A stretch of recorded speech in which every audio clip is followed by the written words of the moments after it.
Hi, I'm Robin, and this is my quilting studio. It's a bit of a disaster. Not just a bit, it's a huge disaster.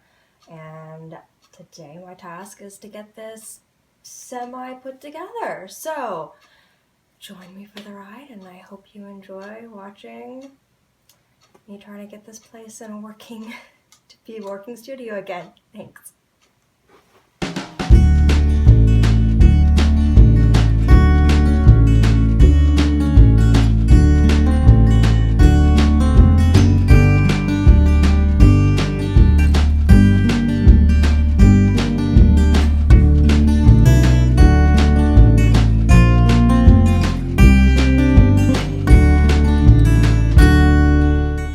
Well, thank you for joining me for part one.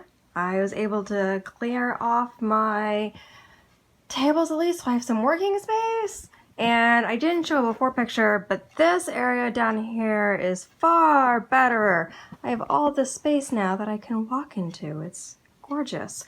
There's still a lot to be done, but I need to take a quick break to grab something to eat and actually get some work done today. So I've got to finish up this quilt that I am almost done. So those are today's goals, and I will be back for part two. Thanks, bye.